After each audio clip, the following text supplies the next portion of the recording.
प्यारे बच्चों नमस्कार। आज हम त्रिभुजों की सर्वांग समता के लिए कुछ और कसौटियां पढ़ेंगे।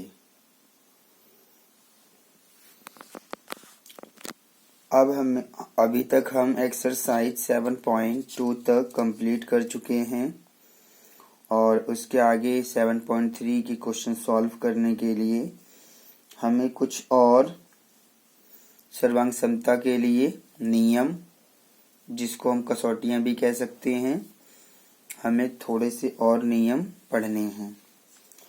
तो इसमें जो सबसे पहले अब शुरू हम करेंगे वो करेंगे साइड साइड साइड सर्वांग समता नियम। और ये एक प्रमेय के रूप में भी हमें दिया हुआ है। तो पहले हम इसको समझ लेते हैं।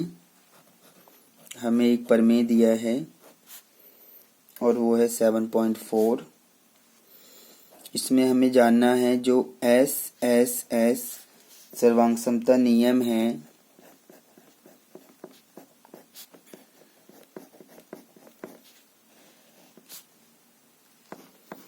ये नियम क्या है और किस प्रकार से हम दो त्रिभुजों को सर्वांगसम करने के लिए इस नियम का प्रयोग करते हैं। तो यदि एक त्रिभुज की तीनों भुजाएं एक अन्य त्रिभुज की तीनों भुजाओं के बराबर हों तो दोनों त्रिभुज सर्वांगसम होते हैं। यह हमारा प्रमेय 7.4 में ऐसा लिखा हुआ है, जिसको हम साइड साइड साइड सर्वांग समता नियम कहते हैं। हिंदी में हम इसको भुजा भुजा भुजा भी कह सकते हैं।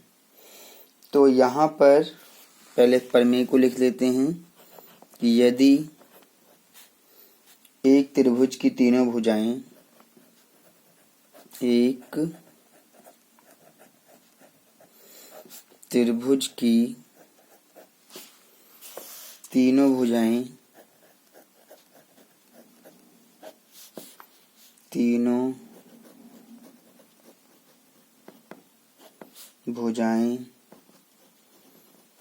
एक अन्य का मतलब मैं लिख देता हूं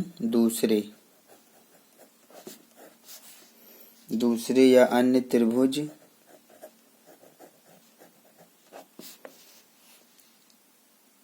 की तीनों भुजाओं के बराबर हो, कि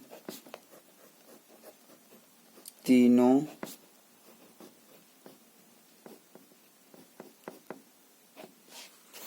भुजाओं के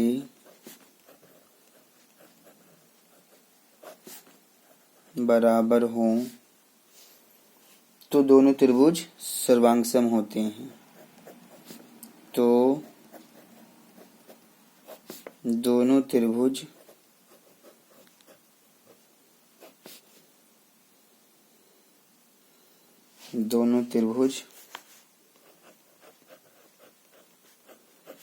सर्वांगसम होते हैं। ठीक है। इस प्रकार से ये हमारा प्रमेय है, जिसमें हमने लिखा है कि जो सर्वांग समता नियम है साइड साइड साइड, जिसको हम हिंदी में भुजा भुजा भुजा सर्वांग समता नियम भी कहते हैं। यदि एक त्रिभुज की तीनों भुजाएं एक अन्य मतलब दूसरे त्रिभुज की तीनों भुजाओं के बराबर हों तो दोनों त्रिभुज सर्वांगसम होते हैं। तो अब हम इसको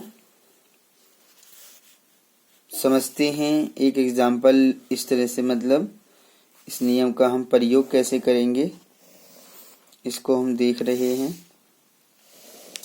इस प्रकार से हमारे पास दो त्रिभुज हैं ये, और ये त्रिभुज है ए और ये त्रिभुज है बी और ये है सी। ये है पी, ये है क्यू, ये है आर। ठीक है, ये दोनों ही त्रिभुज हैं।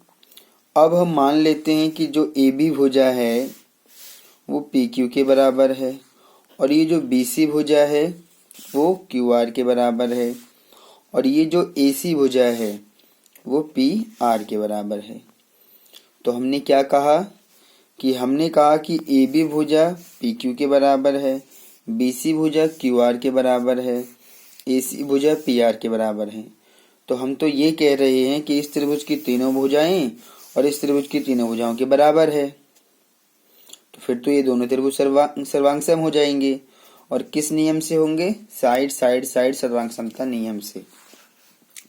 तो चलिए इसको लिखेंगे कैसे, इसको हम देखते हैं। इसको हम इस प्रकार से लिखेंगे कि त्रिभुज ABC और त्रिभुज PQR में, इन दोनों त्रिभुजों में हम लिख रहे हैं, क्या लिख रहे हैं? हम पहले लिख रहे हैं कि जो AB है, जो भुजा AB है वो PQ के बराबर है। और इसको हम लिख रहे हैं दिया है, क्योंकि ये क्वेश्चन में हमें दिया हुआ मिलेगा।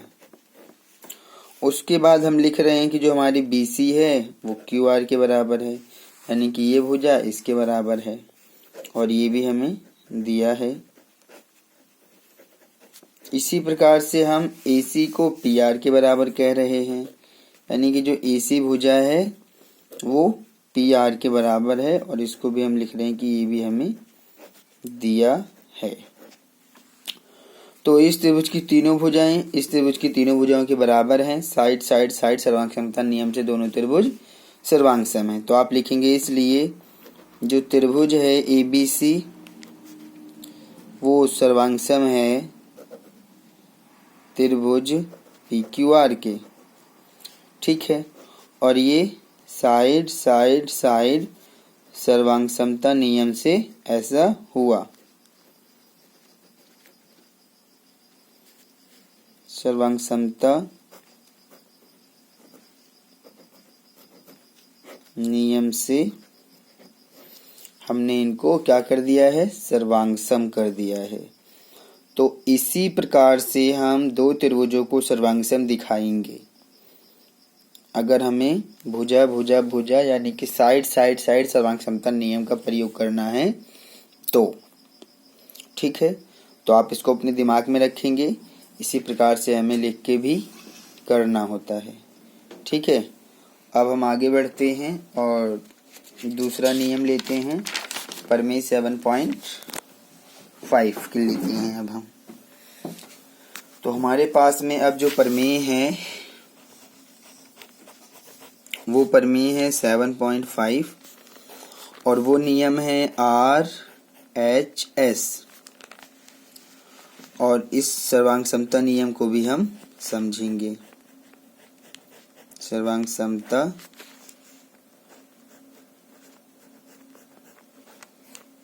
नियम को भी हम समझेंगे। कैसे समझेंगे?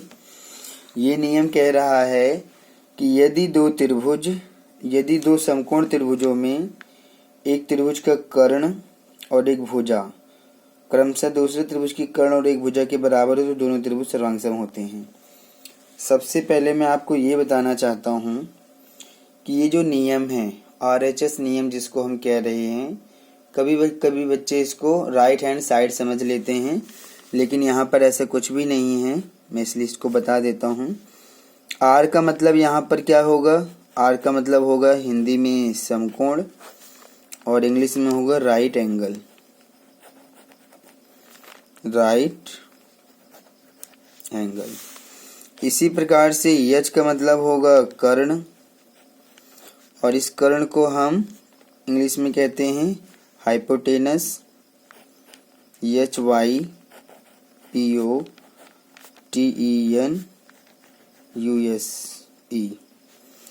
उसके बाद में यहाँ पर जो यस लिखा है, इस यस का मतलब होगा भुजा और इसको हम बोलेंगे साइड।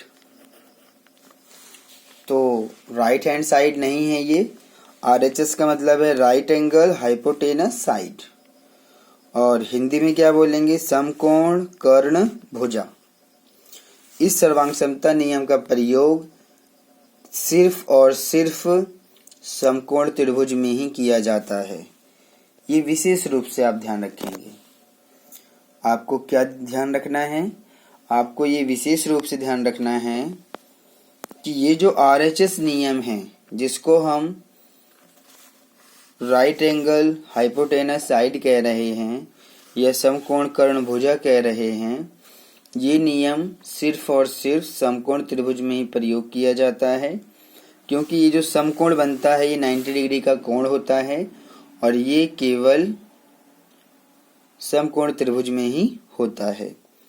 तो इसलिए आप इसको विशेष रूप से ध्यान रखेंगे कि इस नियम का प्रयोग केवल हम समकोण त्रिभुज को ही सर्वांग करने के लिए, यानी कि अगर आपको दो समकोण त्रिभुज दिए जाएं और उन दोनों ही समकोण त्रिभुजों को RHS नियम का प्रयोग करके आप उसको सर्वांग कर सकते हैं, क्योंकि वो समकोण है तो उसके अंदर आपको ये चीजें देखने को मिलेंगी। समकोण भी मिलेगा, कर्ण मिलेगा और भुजा भी मिलेगी। तो क्या है ये नियम, इसको पहले लिखते हैं कि यदि दो समकोण त्रिभुजों में दो समकोण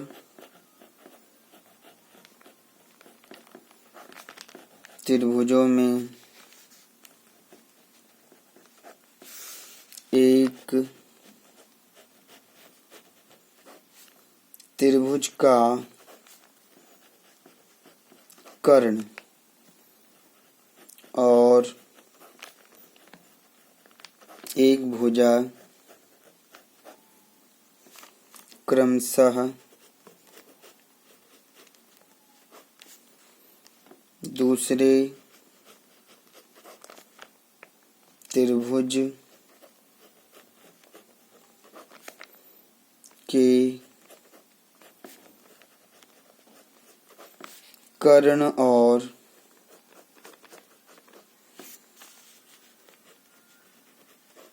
एक भुजा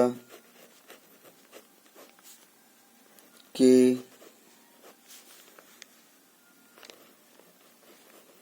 बराबर हो तो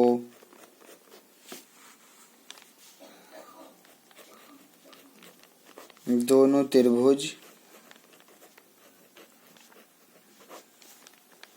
सर्वांग होते हैं।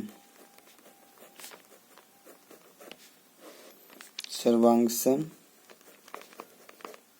होते हैं। तो इस प्रकार से ये हमारा नियम है, जिसको कि आप देख सकते हैं, आपके सामने है ये। बस हम इसको ध्यान से समझेंगे, आप इसको समझने का प्रयास करें। हमारे पास में दो समकोण त्रिभुज हैं, तो चलिए मैं इस प्रकार से बना लेता हूँ। दो समकोण त्रिभुज मैंने बना लिया, एक मैंने ये बना लिया है समकोण और एक दूसरा भी मैंने समकोण बना लिया है ये, ठीक है। और इसमें ABC नाम लिख देते हैं। इसमें कोण B समकोण है, यानी कि 90 डिग्री का है, और PQR में ये 90 डिग्री का है, जिसको हम कह रहे हैं कि Q समकोण है। ध्यान दीजिए, जो कोण 90 डिग्री का होगा वही समकोण माना जाएगा। B यहाँ 90 डिग्री का है तो B समकोण है, Q 90 डिग्री है तो Q समकोण है, और ये दोनों ही समकोण त्रिभुज हैं। आपको थोड़ा सा ये भी ध्यान रखना है कि जो 90 डिग्री का कोण होता है उसके सामने वाली जो भुजा है ये, इसको हम कर्ण कहते हैं। क्या कहते हैं? कर्ण कहते हैं। चलिए मैं यहाँ पर आपको समझाने के लिए कर्ण लिख भी देता हूँ। तो Q के सामने वाली ये भुजा है तो ये भी कर्ण है, ठीक है। और ये जो नीचे आप देख रहे हैं BC, इसको बोला जाता है आधार, और ये नीचे यहाँ पर भी आधार है, इसको भी आप देख सकते हैं। ये जो 90 डिग्री पे AB बिल्कुल सीधी रेखा है, जिसको हम बोलते हैं ऊंचाई, तो इसको शीर्ष लंब भी बोला जाता है, या लंब बोला जाता है, या ऊंचाई बोला जाता है।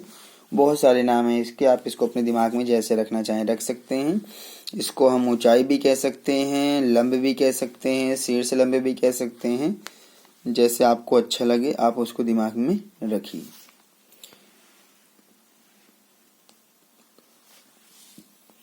तो अब हम इन दोनों ही समकोण त्रिभुजों को सर्वांग करेंगे और वो भी RHS नियम का प्रयोग करेंगे। तो लिखने का तरीका क्या होगा, आप उसको समझिए कि पहले हम त्रिभुज लेंगे ABC और उसके बाद में जो दूसरा त्रिभुज लेंगे वो होगा PQR। अब इन दोनों में हम देखते हैं क्या देख रहे हैं। सबसे पहले हम समकोण को ही लिख लेते हैं। राइट एंगल क्या है, कोण B बराबर है कोण Q के, क्योंकि ये तो दोनों ही समकोण है। तो हम लिखेंगे जो कोण B है वो हमारा कोण Q के बराबर है और प्रत्येक कोण 90 डिग्री का है। प्रत्येक कोण कितने का है, प्रत्येक कोण 90 डिग्री का है। एक चीज मिल गई। अब क्या, अब हम मान लेते हैं कि इसका जो कर्ण है और ये वाला कर्ण दोनों आपस में बराबर हैं, क्योंकि कर्ण भी बराबर होना जरूरी है। तो कर्ण क्या है, AC, और वो बराबर है PR के, क्योंकि कर्ण भी बराबर होना चाहिए। तो इसको हम क्या लिख देंगे, दिया है कि क्वेश्चन में आपको दिया हुआ ही मिलेगा। कर्ण बराबर कर दिया। क्वेश्चन में क्या कहा गया था कि दो समकोण त्रिभुजों में एक त्रिभुज का कर्ण और एक भुजा 90 डिग्री का कोण तो बराबर रहेगा ही रहेगा, क्योंकि वो समकोण है 90 डिग्री का है। तो लेकिन लिखना तो हमें है ही, ठीक है ना। लेकिन दो चीजें ध्यान देना है, एक कर्ण ध्यान देना है और एक भुजा का ध्यान देना है।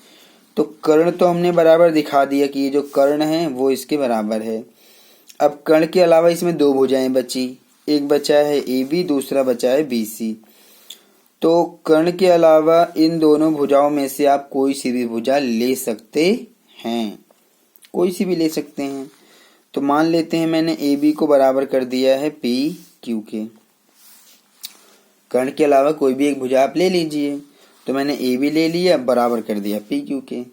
तो अब हम यहाँ पर देख रहे हैं कि हमारा जो AB है वो भी बराबर है PQ के, और ये भी हमें क्वेश्चन में दिया हुआ ही मिलेगा। इसको भी आप ध्यान दीजिएगा। तो अब अगर आप इसको ध्यान से देखें तो ये रहा हमारा B समकोण, और ये रहा AC कर्ण, और ये रहा एक भुजा। तो समकोण कर्ण भुजा से हमने इन दोनों त्रिभुजों को सर्वांगसम कर दिया है। अब केवल बस हम लिख दे रहे हैं और हमारा काम हो जाएगा। तो हम लिखेंगे इसलिए जो त्रिभुज है ABC वो सर्वांगसम हो जाएगा त्रिभुज PQR के। और इसके लिए हम बताएंगे कि जो हमारा RHS नियम है, RHS जो सर्वांगसमता नियम है, उस नियम से ही हमने इसको क्या किया है, सर्वांगसम किया है। ठीक है, तो इस तरह से हमें ये करना है। और दो समकोण त्रिभुजों को सर्वांगसम करने के लिए ध्यान दीजिए, R का मतलब राइट एंगल है, ये AC यहाँ पर हाइपोटेनस है, AB यहाँ पर साइड है। तो RHS नियम से हमने इसको सर्वांगसम किया है, क्योंकि हमारे पास में R यानी कि समकोण भी है, H यानी कि कर्ण भी है हाइपोटेनस, और साइड यानी कि एक भुजा भी है। तो इस त्रिभुज की कर्ण और एक भुजा दूसरे त्रिभुज की कर्ण और एक भुजा के बराबर है, और 90 डिग्री तो दोनों में है ही। ये तो हमें बस केवल लिखना है, क्योंकि दोनों समकोण है तो 90 डिग्री का रहेगा ही रहेगा। इसका भी एक कोण 90 का होगा, इसका भी एक कोण 90 का होगा। तो बस केवल हमें कर्ण और एक भुजा को ही लेना है बराबर दिखाने के लिए, और कोण तो बराबर लिखना ही है बस। तो इस प्रकार से हम RHS नियम का प्रयोग करके दो समकोण त्रिभुजों को सर्वांगसम कर सकते हैं, और इसी तरीके से किया जाएगा। तो ये जो मैंने आपको दो सर्वांगसमता के नियम बताए, और इससे पहले मैं 3 नियम और बता चुका हूँ सर्वांगसमता के, ठीक है, जिसमें कि side angle side, angle side angle और एंगल एंगल साइड। ये 3 नियम मैंने वहाँ बताए थे एक्सरसाइज 7.1 में। और फिर जो है अभी मैंने 2 नियम और बता दिए हैं, ठीक है। तो ये सभी नियम अब आप अपने दिमाग में रखेंगे, और जो भी मैंने आपको 5 या 6 नियम बताए हैं, इन सभी नियमों का प्रयोग हम करेंगे एक्सरसाइज 7.3 को सॉल्व करने के लिए। जैसी ज़रूरत होगी, जो भी क्वेश्चन में कहा जाएगा उसके अकॉर्डिंग हम सोचेंगे, समझेंगे सवाल को, और क्वेश्चन को दर्शाएंगे। हमारे पास जो भी रूल हैं उन रूल्स में से जो भी उस क्वेश्चन में हमें लगेगा कि हाँ ये नियम से ये दोनों त्रिभुज सर्वांगसम हो जाएंगे, तो उसी नियम का हम प्रयोग करेंगे और दोनों त्रिभुजों को सर्वांगसम कर देंगे। बस आपकी समझ अगर एक बात हो गई, एक बार अगर आप क्वेश्चन को अच्छे से समझ गए और प्रयोग करना आपने सीख लिया, तो फिर आप हमेशा के लिए परफेक्ट हो जाएंगे और चीज़ों को आसानी से कर पाएंगे।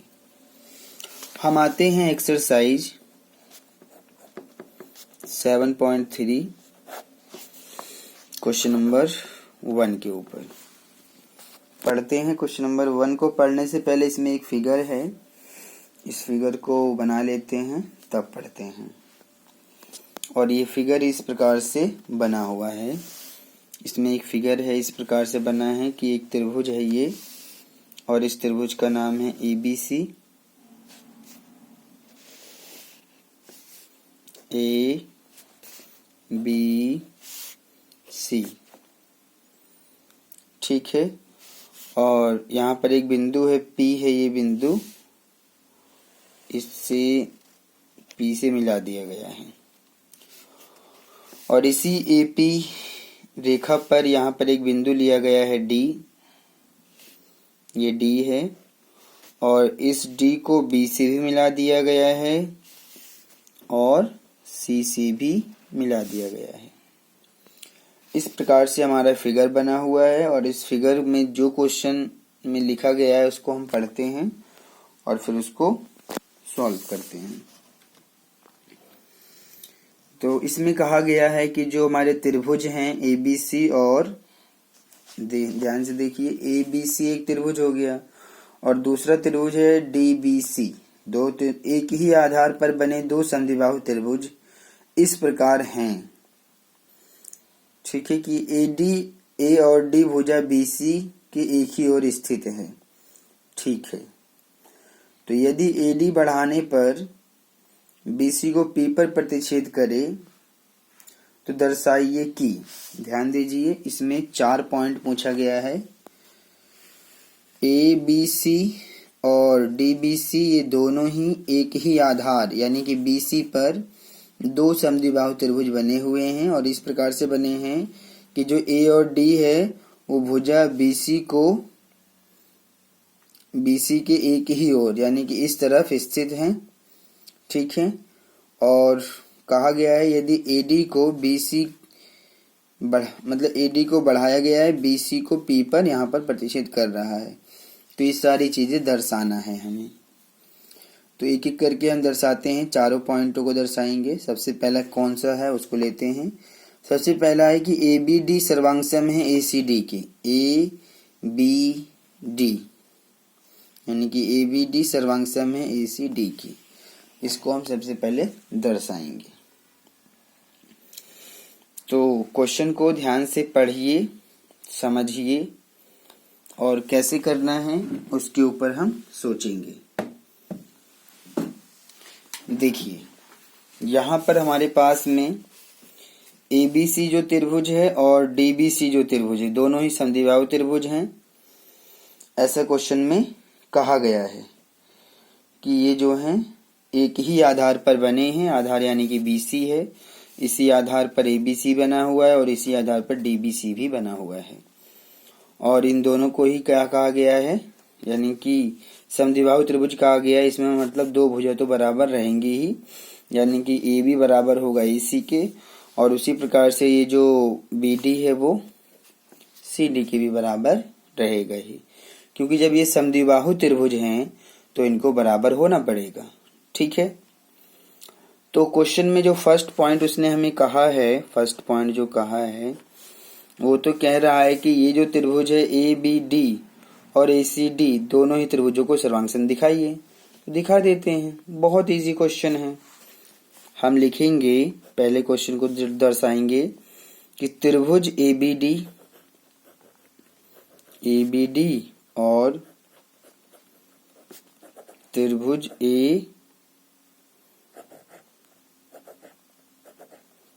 ACD में त्रिभुज ABD और त्रिभुज ACD में।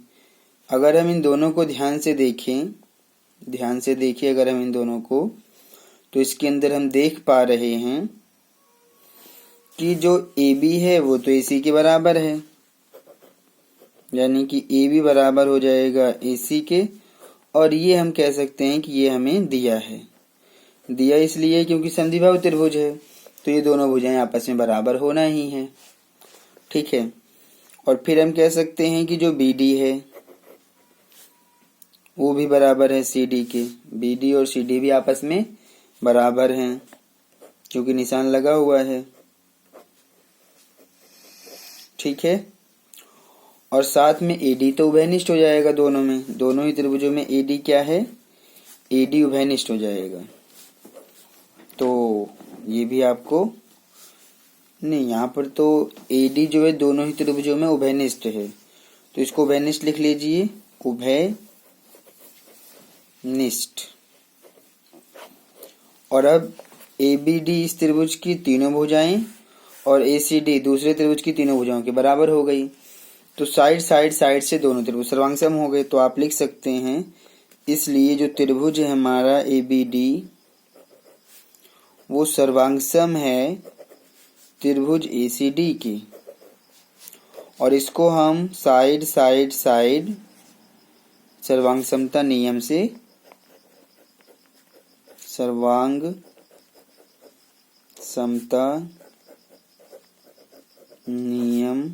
से हमने ऐसा कर दिया है।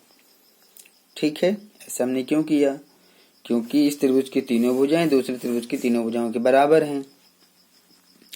ठीक है ना। तो अब जो क्वेश्चन नंबर सेकंड पॉइंट में कहा गया है हम उसको भी लेके चलेंगे।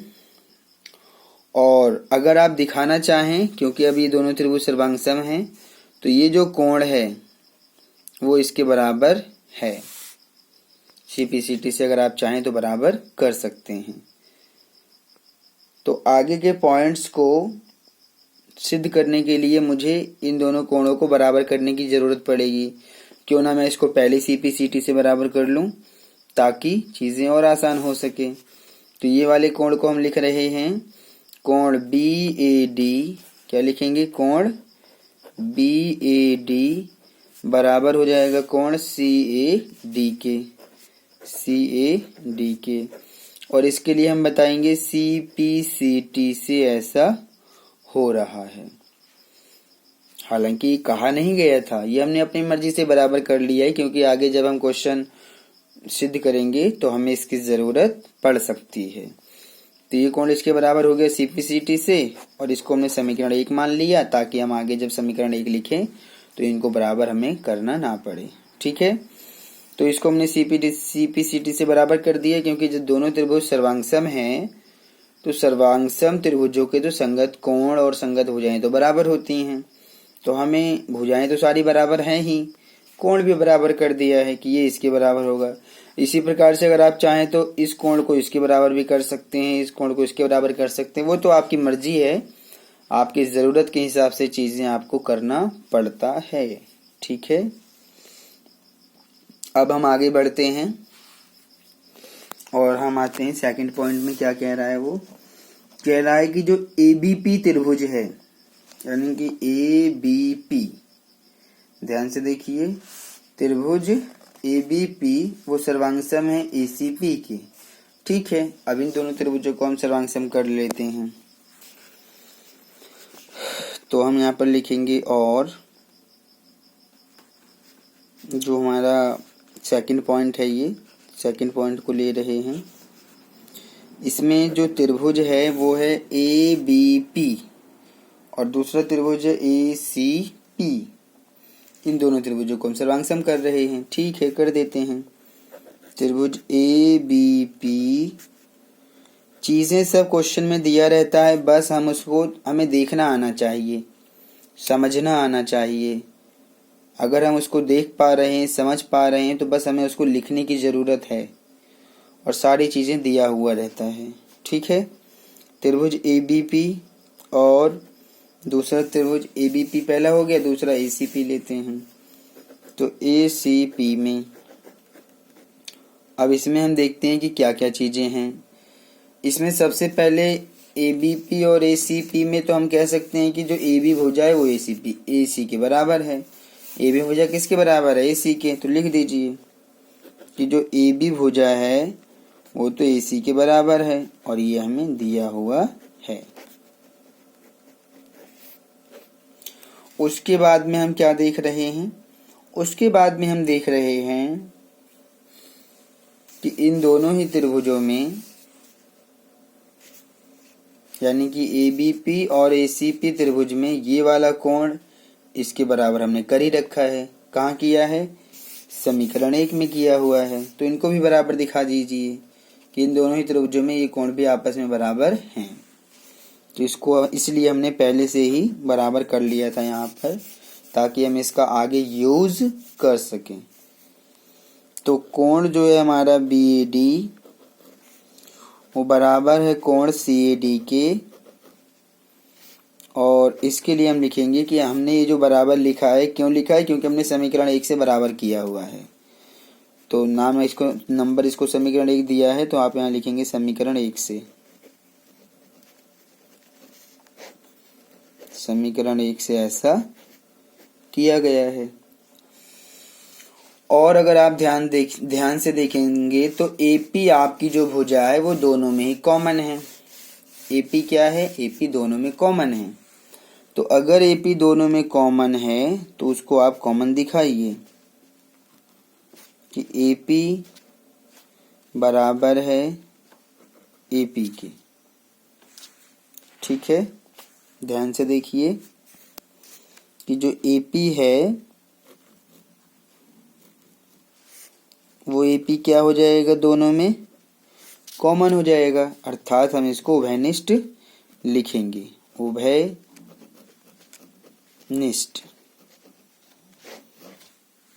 तो हमने क्या देखा?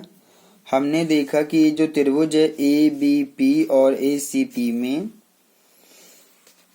AB भुजा AC के बराबर है, AP तो दोनों में ही कॉमन है और वो भी बराबर हुआ, और ये दोनों कोण भी बराबर हैं। तो ये रहा भुजा, ये रहा भुजा, और इन दोनों भुजाओं के बीच का कोण, ध्यान दीजिए, भुजा, ये भुजा और उनके इन दोनों भुजाओं के बीच का कोण दूसरे त्रिभुज के ये भुजा और बीच के कोण के बराबर है। तो साइड एंगल साइड से दोनों त्रिभुज क्या हो गए? सर्वांग सम हो गए। किससे हो गए? साइड एंगल साइड से। तो आप लिख दीजिए कि इसलिए ये जो त्रिभुज है हमारे ABP सर्वांगसम है। ये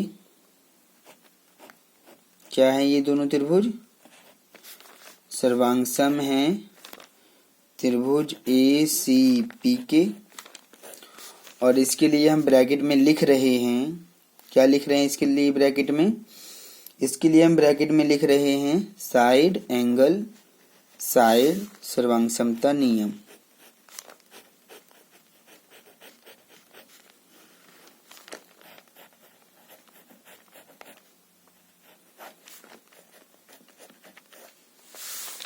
ठीक है, ऐसा हम लिख रहे हैं। तो इस प्रकार से जब आप इसको आगे, ये भी पॉइंट हो चुका है हमारा। अब हम आते हैं, मतलब सेकंड पॉइंट भी हमने दर्शा दिया है, फर्स्ट पॉइंट भी दर्शा दिया है। अब हम आते हैं थर्ड पॉइंट के ऊपर। क्या कह रहा है थर्ड पॉइंट में? थर्ड पॉइंट में कह रहा है कि जो AP है वो कोण A और कोण D दोनों को समद्विभाजित करता है। यानी कि जो AP है, यानी कि ये AP ये कोण A को भी समद्विभाजित करता है और कोण D को भी समद्विभाजित करता है। ऐसा हमें दिखाना है। ठीक है, तो ध्यान दीजिए थर्ड पॉइंट के लिए कि जो हमारा AP है वो कोण A को तो समद्विभाजित कर ही रहा है, क्योंकि ये दोनों ही कोण आपस में बराबर हैं। तो जब ये दोनों बराबर हैं इसका मतलब AP इसको समद्विभाजित कर रहा है। अब ये D को भी समद्विभाजित तभी कर पाएगा जब ये वाला कोण इसके बराबर होगा। अगर ये दोनों कोण बराबर हैं तो आप कह सकते हैं कि जो AP है वो कोण D को भी समद्विभाजित कर रहा है। तो इसमें तो हमने बराबर कर ही रखा है, हमें इसको और बराबर करना है, इसको हमें और बराबर कर देना है। तो पहले हम इसको दिखा देते हैं कि ये दोनों कोण बराबर हैं और इसलिए AP जो है कोण A को समद्विभाजित करता है। फिर इन दोनों कोण को भी हम बराबर दिखाएंगे और उसके बाद हम चीज़ों को आगे करेंगे। तो यहाँ पर हम लिख देंगे कि चूंकि ये जो हमारे कोण है दोनों आपस में बराबर हैं, यानी कि कोण BAP, यानी कि इस वाले कोण को ले रहे हैं कोण BAP,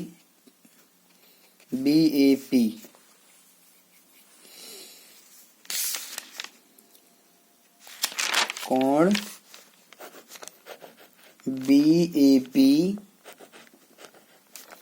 बराबर है कोण CAP की, यानी कि BAP और CAP ये कब बराबर होंगे? इनको हम CPCT से बराबर कर लेते हैं। या अगर हम इसको देखना भी चाहें ठीक से, अगर आप इसको समझ पा रहे हों, तो ABP और ACP दोनों त्रिभुज सर्वांगसम हैं। तो जब ये त्रिभुज इसके सर्वांगसम है, मतलब कि ये त्रिभुज इसके सर्वांगसम है, तो CPCT से ये दोनों कोण आपस में बराबर होने चाहिए। तो यहाँ पर हम बराबर लिख लेते हैं, CPCT से यहाँ बराबर कर लीजिए ब्रैकेट में। मतलब हम यहाँ पर लिख लेते हैं कि जब ये दोनों त्रिभुज सर्वांगसम हमने करे हुए हैं, तो ये जो कोण हमारे पास सामने दिख रहा है, कौन सा कोण है ये? कि BAP वो बराबर है कोण CAP के, CAP। और इसके लिए हम लिख रहे हैं CPCT से, ऐसा हमने बराबर किया है, ठीक है। और इसको हम मान लेते हैं समीकरण 2, क्योंकि एक तो हमने पीछे ही माना हुआ है, ठीक है, ये हमने पीछे माना हुआ है। और साथ में CPCT से अगर आप चाहें तो इसको भी बराबर कर दीजिए, यानी कि BP और CP भी बराबर हो जाएंगे। क्योंकि जब ABP त्रिभुज और ACP दोनों त्रिभुज सर्वांगसम हैं, तो ये भुजा भी तो CPCT से बराबर हो जाएगी, क्योंकि जब दो त्रिभुज सर्वांगसम होते हैं तो उनके संगत भुजाएं और संगत कोण आपस में सब बराबर होते हैं। तो BP को हम CP के बराबर कर ही देते हैं। तो हमारा जो साथ में BP है वो किसके बराबर है? बराबर है CP के। और ये भी हम CPCT से ही बराबर कर रहे हैं और इसको समीकरण 3 नाम दे रहे हैं। ये बराबर करने के पीछे हमारा उद्देश्य है कि हम इसको आगे यूज कर सकें, हम इसका यूज करके ही अपने काम को करेंगे, इसलिए हमने इनको बराबर किया है। क्वेश्चन में बराबर करने के लिए कह नहीं रहा है, लेकिन हमें ज़रूरत है, तो ज़रूरत है तो हम उनको कर रहे हैं, ठीक है। इस तरीके से हमें समझना आना चाहिए। तो अब हमने जब थर्ड पॉइंट लिया तो हम तो कह रहे हैं कि जो हमारा BAP है और CAP कोण, ये दोनों ही कोण आपस में बराबर हैं। और बराबर इसलिए है क्योंकि हमने ऊपर सिद्ध किया है ये दोनों कोण बराबर है। इसको हम क्या लिखेंगे? समीकरण किससे? समीकरण 2 से। समीकरण 2 से ऐसा किया गया है। समीकरण 2 से ये दोनों कोण बराबर हैं, इसलिए हम कह सकते हैं कि जो AP है वो कोण A को समद्विभाजित करता है, कोण A को समद्विभाजित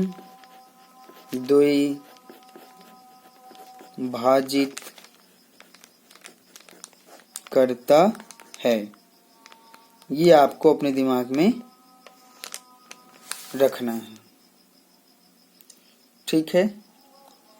तो हमने क्या दिखाया कि जब ये दोनों कोण आपस में बराबर हैं, यानी कि जब ये दोनों कोण आपस में बराबर हैं, तो जो AP है वो इस कोण को समद्विभाजित करेगा। अब हमें ये दोनों कोण बराबर करना है, तभी हम कह सकते हैं कि AP कोण D को भी समद्विभाजित कर रहा है। तो इन दोनों कोणों को हम कैसे बराबर करेंगे? हम लेंगे ये वाला त्रिभुज और ये वाला त्रिभुज, यानी कि त्रिभुज बी, ऐसे लेंगे हम त्रिभुज डी बी पी और त्रिभुज डी सी पी, दोनों त्रिभुजों को सर्वांग करेंगे, सी पी सी टी से इन दोनों कोणों को बराबर करेंगे, तभी हम कह सकते हैं कि जो हमारा ए डी है वो कोण डी को भी समद्विभाजित कर रहा है। तो कर दें फिर ऐसा, चलिए कर देते हैं। हम इन दोनों कोणों को बराबर करने के लिए इन दोनों त्रिभुजों को सर्वांग दिखाने जा रहे हैं। तो पहला त्रिभुज हो जाएगा हमारा त्रिभुज डी बी पी, दूसरा हो जाएगा डी सी पी में। तो लिखिए त्रिभुज डी बी पी और त्रिभुज डी सी पी में, इसमें क्या क्या दिख रहा है बराबर? इसमें दिख रहा है कि ये इसके बराबर है दिया है, ये इसके बराबर है दिया है, डीपी दोनों में कॉमन हो जाएगा। सारी चीजें बराबर दी हुई हैं। देखिए ये इसके बराबर दिया है, ये इसके बराबर ये हमने कर रखा है, इसको बराबर हम लिख देंगे समीकरण जो भी हमने नंबर डाला हुआ है इन दोनों को बराबर करके, और डीपी दोनों में उभयनिष्ठ हो जाएगा, काम हो गया। तो हम यहाँ पर कहेंगे ये जो हमारा डी बी है, डी बी वो बराबर है डी सी के, और इसके लिए हमें दिया है ये, ठीक है। और साथ में जो बीपी है, बीपी वो बराबर है सीपी के, और इसको हम क्या लिखेंगे? समीकरण 3 से हमने इसको बराबर कर रखा है। समीकरण 3 से हमने इसको बराबर कर रखा है। और साथ में जो हमारा उभयनिष्ठ है वो क्या है? वो डीपी है। डीपी दोनों में ही उभयनिष्ठ है, ये जो है उभयनिष्ठ है। अब साइड साइड साइड, यानी कि इस त्रिभुज की तीनों भुजाएं इस त्रिभुज की तीनों भुजाओं के बराबर हो गई हैं। तो जब ऐसा हो गया है तो अब आप इनको क्या कर सकते हैं? सर्वांग कर सकते हैं। इसलिए जो त्रिभुज है डी बी पी वो सर्वांग है त्रिभुज किसके? डी सी पी के। और इसके लिए हम साइड साइड साइड सर्वांग समता नियम बता रहे हैं।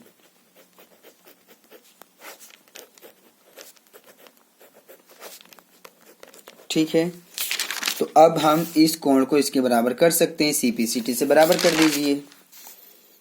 तो आप लिखेंगे कि ये जो कोण है हमारा, कौन सा कोण है? बी डी पी बराबर है सी डी पी के, सीपीसीटी से बराबर कर दीजिए। तो कोण बी डी पी बराबर है कोण सी डी पी के, और इसको हम सीपीसीटी से बराबर कर रहे हैं। ठीक है, तो जो बीडीपी है किसके बराबर है? सीडीपी के। तो जब ये दोनों बराबर हो गए तो अब आप कह सकते हैं कि जो हमारा एपी है, कौन सी भुजा? एपी जो भुजा है वो कोण डी को भी समद्विभाजित करता है, यानी कि दो बराबर कोणों में बांटता है। ठीक है, तो जब आपने इन दोनों कोणों को बराबर दिखा दिया, यानी कि जब आपने इन दोनों कोणों को बराबर दिखा दिया, तभी आप कह रहे हैं कि जो एपी है वो कोण डी को समद्विभाजित कर रहा है, यानी कि दो बराबर कोणों में बांट रहा है।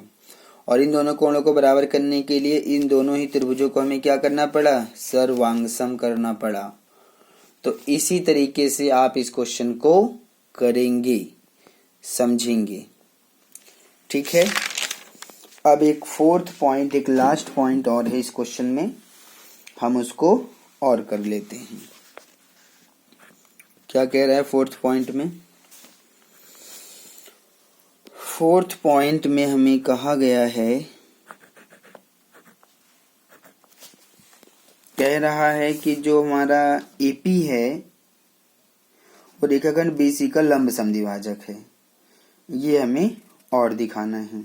ठीक है, लंब समद्विभाजक दिखा देते हैं। वो जानना चाहता है, मतलब कह रहा है कि ये जो रेखा है एपी वो बीसी का लंब समद्विभाजक है। तो ये कब होगा? देखिए, बीपी और सीपी अगर बराबर हो जाएं और ये एक कोण इसके 90 डिग्री के हो जाए, यानी कि ये भी 90 का हो जाए, ये भी 90 का हो जाए, किसी एक को 90 कर देंगे तो दूसरा अपने आप 90 का हो जाएगा। तो अगर बीपी और सीपी बराबर हैं और ये दोनों ही कोण में से कोई एक कोण 90 डिग्री का है, तो हम कह सकते हैं कि जो एपी है वो बीसी का लंब समद्विभाजक है। तो बीपी और सीपी तो आपस में बराबर हमने किया हुआ है, बस ये कोण 90 का और दिखा दें। कोण 90 का अगर हम दिखा देते हैं तो हमारा काम हो जाएगा। तो ध्यान दीजिए, हम इसको 90 डिग्री दिखाने जा रहे हैं और इसको 90 डिग्री दिखाने के लिए हमारा जो प्रोसेस होगा वो कुछ इस प्रकार का होगा। क्या होगा? ध्यान दीजिए कि हम तो देख रहे हैं कि ये दोनों त्रिभुज आपस में सर्वांगसम हैं। तो जब ये दोनों त्रिभुज आपस में सर्वांगसम हैं तो ये दोनों कोण तो बराबर होने चाहिए। ये दोनों कोण आपस में सीपी सीटी से बराबर होने चाहिए कि नहीं होने चाहिए? होने चाहिए। तो पहले तो इन दोनों कोण को बराबर दिखाइए, यानी कि कोण ए पी बी बराबर है कोण ए पी सी के, क्योंकि ये दोनों ही त्रिभुज आपस में सर्वांगसम हैं। तो बराबर दिखा रहे हैं। मैं लिख रहा हूं यहाँ पर कि ये जो हमारा कोण है ए पी बी वो बराबर है कोण ए पी सी के। क्यों बराबर है? मैंने इन दोनों कोणों को बराबर क्यों किया? क्योंकि हमारा ये जो त्रिभुज है कौन सा, ए बी पी वो सर्वांगसम है त्रिभुज ए सी पी के। अगर ये दोनों त्रिभुज आपस में सर्वांगसम हैं तो ये दोनों कोण बराबर होंगे। भाई सर्वांगसम त्रिभुजों के संगत कोण बराबर होते हैं ना। तो जब एबीपी और एसीपी, देखिए एबीपी ये त्रिभुज और एसीपी ये त्रिभुज आपस में सर्वांगसम हैं, तभी तो हम इन दोनों कोणों को बराबर कर रहे हैं। सीपी सीटी से बराबर होते हैं ये। लेकिन अब हमें सीपी सीटी लिखने की जरूरत ही नहीं, क्योंकि हमने ये कह दिया है कि दोनों त्रिभुज सर्वांगसम हैं, तो इसलिए दोनों कोण आपस में बराबर होंगे ही होंगे। ठीक है, अब दोनों कोण बराबर कर दिया गया है। अब हम और क्या कहेंगे? अब आप ध्यान से देखिए कि बीसी एक रेखा है और ये उस पे एक किरण हो जाएगी और इस प्रकार से दो कोण बन रहे हैं। इसको हम रैखिक युग्म बोलते हैं। अगर एक रेखा के ऊपर इस प्रकार से दो कोण बन रहे हैं और उन दोनों कोणों को जोड़ा जाए तो हमें 180 डिग्री मिलता है। ध्यान दीजिएगा, बीसी एक रेखा है, एपी एक किरण है और एक कोण ये बना, दूसरा कोण ये बना। दोनों कोणों को जोड़ने पर हमें क्या मिलता है? 180 डिग्री मिलता है, जिसको हम रैखिक युग्म कहते हैं। तो कर दीजिए ऐसा। तो हम लिखेंगे त्रिभुज ए पी बी प्लस कोण ए पी सी बराबर है 180 डिग्री के, और इसको हम कह रहे हैं कि ये रैखिक युग्म से हमने ऐसा किया है। तो दोनों को हमने 180 के बराबर क्यों किया? क्योंकि ये दोनों ही कोण रैखिक युग्म बना रहे हैं, और ऐसा हमने 6th चैप्टर में सीखा हुआ है। ध्यान दीजिएगा, चीजों की जरूरत पड़ जाती है, इसलिए समझ अच्छी होनी चाहिए आप लोगों को इन सभी कोणों के बारे में। लेकिन ये दोनों तो बराबर हैं। यहाँ देखिए, दोनों कोणों को जोड़ने पर 180 मिल रहा है, लेकिन ये दोनों कोण आपस में बराबर हैं।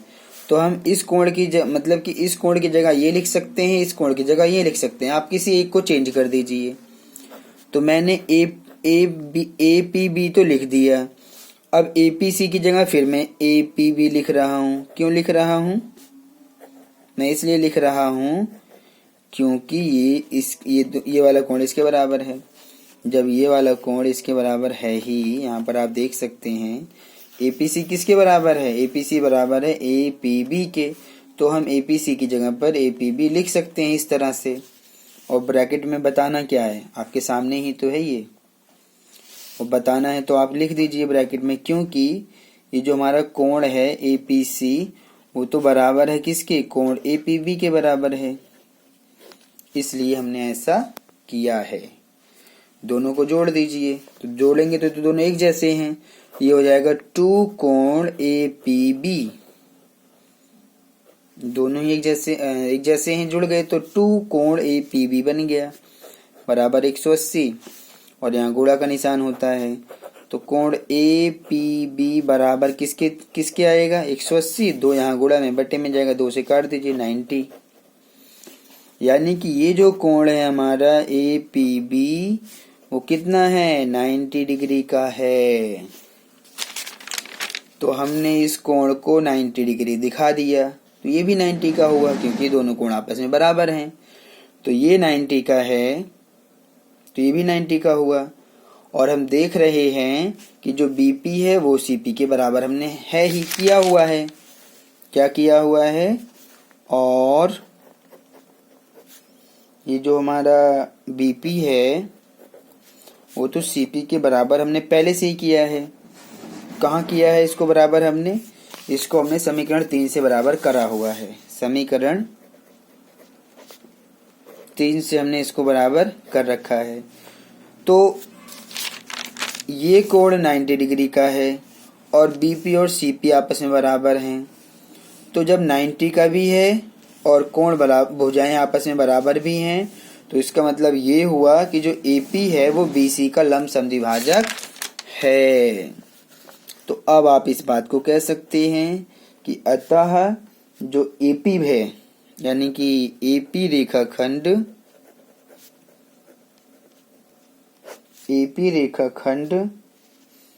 BC का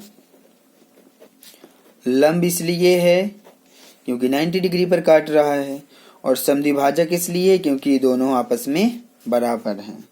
तो लंब समद्विभाजक आप कह सकते हैं।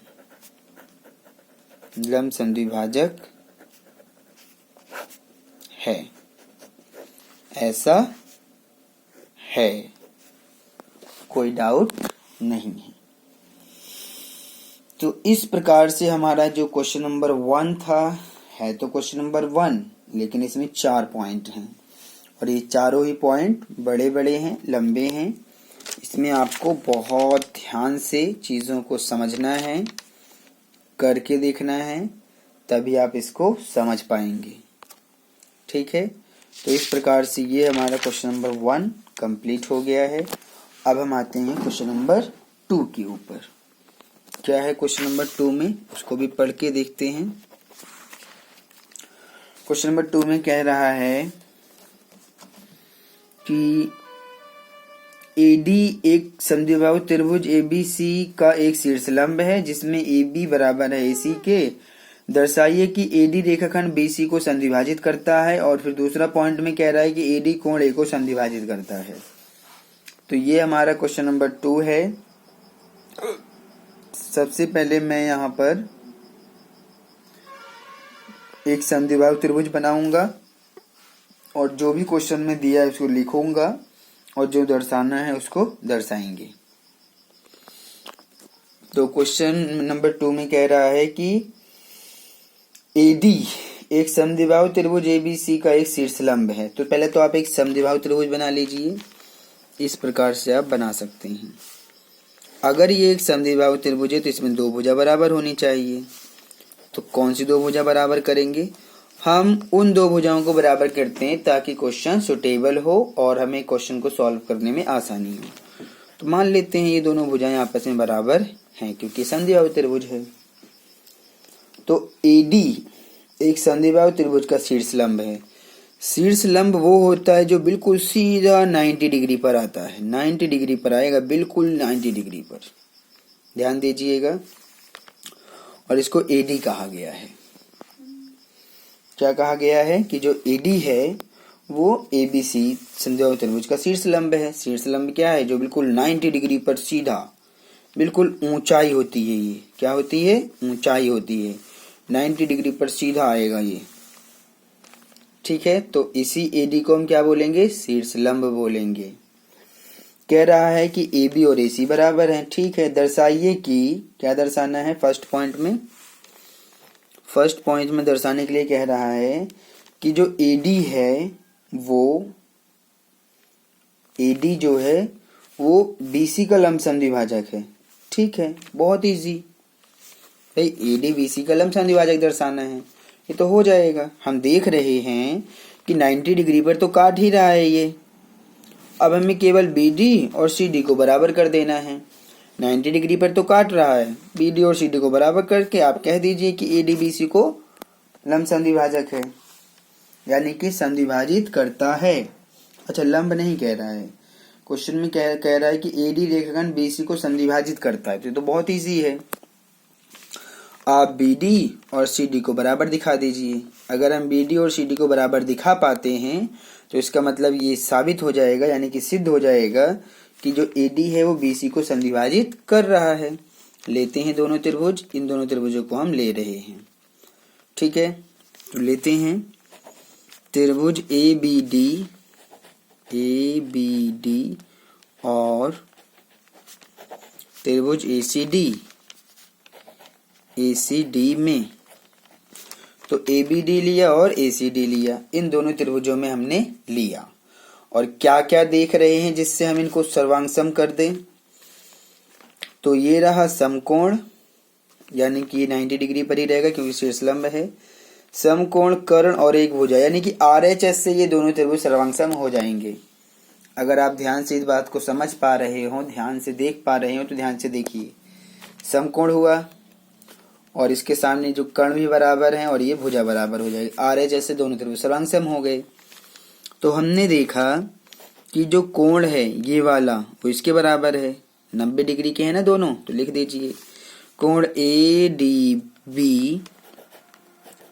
बी बराबर है कोण एडीसी के बराबर है। यहाँ जगह नहीं है, ब्रैकेट में मैं यहाँ लिख देता हूँ कि प्रत्येक कोण 90 डिग्री का है। प्रत्येक कोण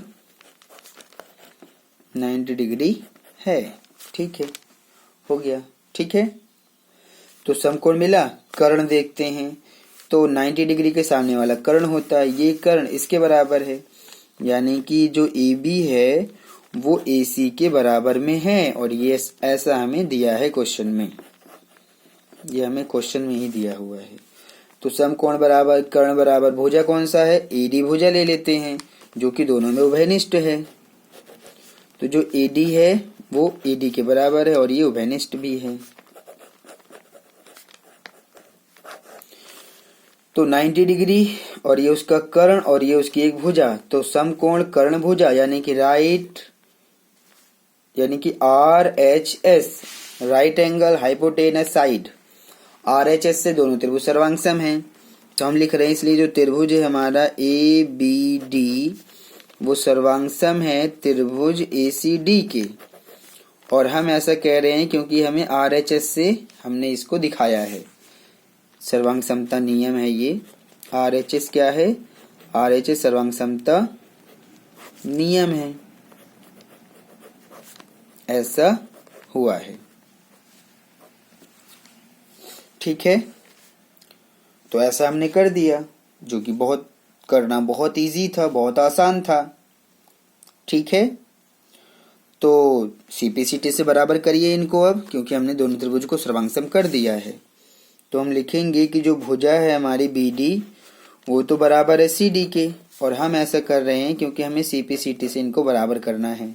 तो जब ये दोनों बराबर हो गए, यानी कि ये इसके बराबर हो गया, फिर तो हम कह सकते हैं कि AD BC को समद्विभाजित कर रहा है। अतः AD रेखाखंड BC को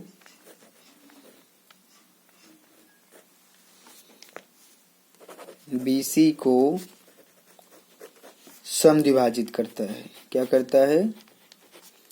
समद्विभाजित करता है। क्या करता है? समद्विभाजित करता है। ठीक है, समझ आ गया? कर पाएंगे आप? चलिए आगे बढ़ते हैं।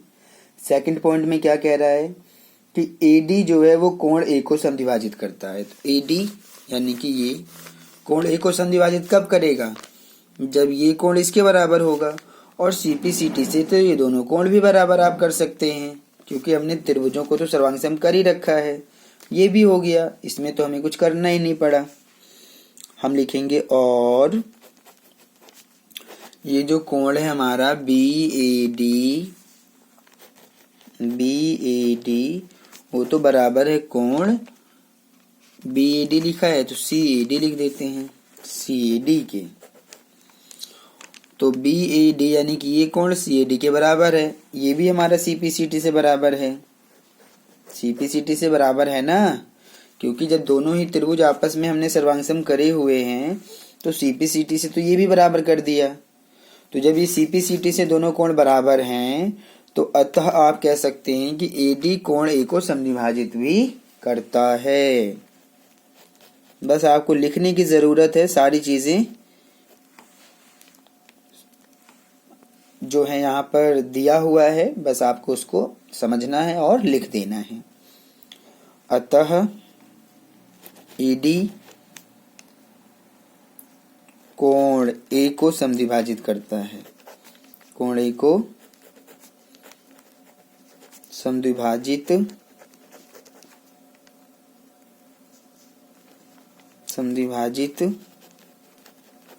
करता है। सिंपल। तो कितना आसान क्वेश्चन था। क्वेश्चन नंबर 2 तो बहुत बहुत इजी क्वेश्चन था ये। ठीक है, तो अगर इस प्रकार से आप जिस तरीके से मैं क्वेश्चन को देखता हूँ, समझता हूँ और सॉल्व करके आपको समझाता हूँ, अगर आप इन क्वेश्चनों को इसी तरीके से देखेंगे, समझेंगे और अभ्यास करेंगे, बार बार इनको करके देखेंगे, समझेंगे, तो मुझे पूरा विश्वास है कि आप इन क्वेश्चनों को कर पाएंगे, आपको कोई प्रॉब्लम नहीं होगी। तो इस प्रकार से हमने यहाँ पर क्वेश्चन नंबर 2 भी कंप्लीट कर लिया है और इसमें ज़्यादा क्वेश्चन नहीं है, 5 ही क्वेश्चन हैं। 2 क्वेश्चन मैंने करवा दिया है, 3 क्वेश्चन मैं अगले वीडियो में सॉल्व करवा दूंगा और ये जो एक्सरसाइज है हमारा 7.3 कंप्लीट हो जाएगा और फिर लास्ट एक्सरसाइज बचेगा 7.4, हम उसको भी करेंगे।